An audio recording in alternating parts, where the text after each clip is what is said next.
September 11 മുതൽ 13 വരെ നടക്കുന്ന ഫ്രാൻസിസ് പാപ്പായുടെ സന്ദർശനം രാജ്യത്തിൽ പല മേഖലകളിലും നവീകരണത്തിന് കാരണമാകുമെന്ന് സിംഗപ്പൂർ ആർച്ച് ബിഷപ്പ് കർദിനാൾ വില്യം ഗോ. ഈ വർഷാവസാനം ഫ്രാൻസിസ് പാപ്പായുടെ ഏഷ്യ പസഫിക് മേഖലയിലേക്കുള്ള അപ്പസ്തോലിക യാത്രയുടെ പ്രഖ്യാപനത്തെ തുടർന്നാണ് കർദിനാൾ തങ്ങൾ ആവേശത്തോടെ പാപ്പായെ കാണുന്നതിനായി കാത്തിരിക്കുകയാണെന്ന് വെളിപ്പെടുത്തിയത്.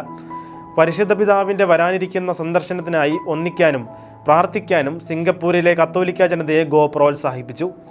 ഒരു സമൂഹം എന്ന നിലയിൽ നമുക്ക് പരിശുദ്ധ പിതാവിൻ്റെ ആരോഗ്യത്തിനും സുരക്ഷയ്ക്കും വേണ്ടി പ്രാർത്ഥിക്കാം. യഥാർത്ഥത്തിൽ അർത്ഥപൂർണവും കൃപ നിറഞ്ഞതുമായ സന്ദർശനം ഞങ്ങൾക്ക് നൽകണമെന്ന് കർത്താവിനോട് അപേക്ഷിക്കാമെന്നും അദ്ദേഹം പറഞ്ഞു.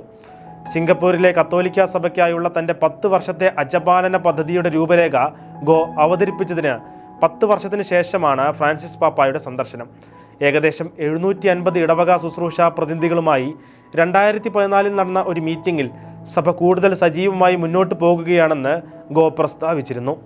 എന്നിരുന്നാലും പ്രാദേശിക സിംഗപ്പൂരുകാർക്കിടയിൽ കുറഞ്ഞുവരുന്ന വിശ്വാസം വെല്ലുവിളി ഉയർത്തുകയാണ്. നാളിതുവരെ വൈവിധ്യമാർന്ന വംശീയ സാംസ്കാരിക പശ്ചാത്തലങ്ങളിലുള്ള ഏകദേശം 3,95,000 കത്തോലിക്കർ രാജ്യത്ത് താമസിക്കുന്നു. കുർബാനകൾ പ്രധാനമായും ഇംഗ്ലീഷിൽ ആഘോഷിക്കപ്പെടുന്നു.